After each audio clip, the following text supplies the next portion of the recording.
আজকে আমি শেয়ার করব কিভাবে অল্প সময়ের মধ্যে খুবই সহজে যারা রান্না করতে জানেন না তারা মুরগি রান্না করতে পারবেন সেই রেসিপিটা। আমি সেটার জন্য প্রথমে মশলা তুলে নিচ্ছি। মশলা হিসেবে প্রথমে হচ্ছে গরম মশলা যেগুলো, যেমন তেজপাতা, দারচিনি, এলাচ নিয়ে নিলাম। এখানে 4-5টা করে এক একটা দিয়েছি।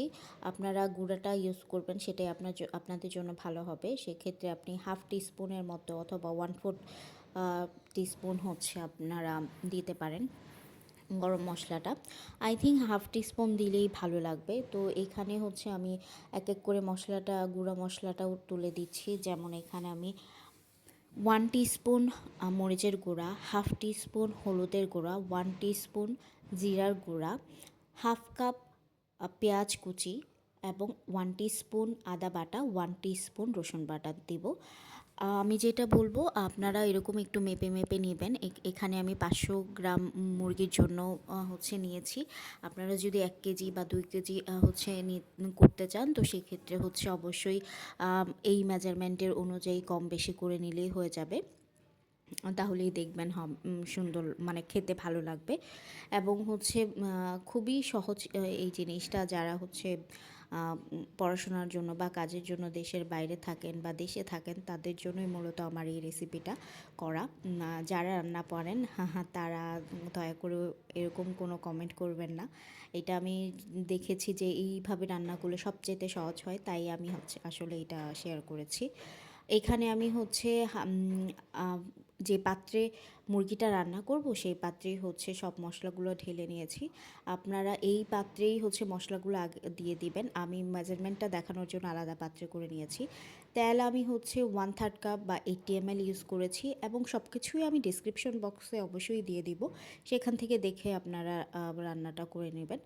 আর যে পাত্রে রান্না করব সেই পাত্রেই হচ্ছে মুরগিটা ঢেলে, সব মশলা ঢেলে ভালো করে মেখে নিব।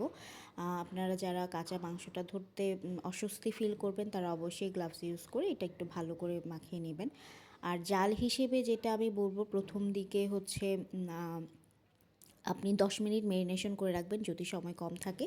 আর যদি একটু সময় থাকে তো 30 মিনিটস হচ্ছে মেরিনেশন করে রাখবেন, তাহলে খেতে বেশি ভালো লাগবে। যাই হোক, 10 মিনিট করলেও সমস্যা নাই। আর চুলার আঁচটা যেটা হবে সেটা হচ্ছে প্রথম দিকে একদম একদম লো হিট দিয়ে রান্নাটা করতে হবে, কারণ মুরগি থেকে প্রচুর পানি উঠবে, সেটা দিয়ে মুরগিটা কষানো হয়ে যাবে আসলে। যেহেতু হচ্ছে আগে মশলাটা কষিয়ে রান্না করা হচ্ছে না, তার জন্য পানি দিয়ে কষালে আদা রসুনের যে একটা কাঁচা গন্ধ সেটা থেকে যাবে।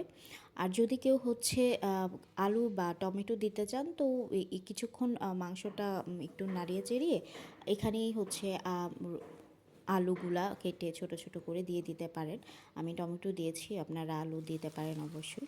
তো এইভাবে বেশ খানিকক্ষণ কষিয়ে, ধরেন 15 মিনিটের মতো কষিয়েই নিলেই হয়। দেখা যায় যে কষানোর মধ্যেই আসলে মুরগিটা রান্না হয়ে যায়। আর পানি যেটা, সেটা হচ্ছে আপনি যদি কম ঝোল খেতে চান অথবা মাখা মাখা খেতে চান, তো সেক্ষেত্রে হচ্ছে 1 কাপের মতো পানি দিলেই হবে। আর যদি একটু ঝোল ঝোল খেতে চান, তো সেক্ষেত্রে 2 কাপের মতো পানি দিয়ে নাড়িয়ে চাড়িয়ে নিলেই হবে। ঝোলটা তাহলে আপনার মতো করে হচ্ছে দিবেন। আর লবণ তো স্বাদ অনুযায়ী, আর একটু পর পরে নাড়িয়ে চাড়িয়ে দিলেই আপনার হয়ে যাবে মুরগি রান্না।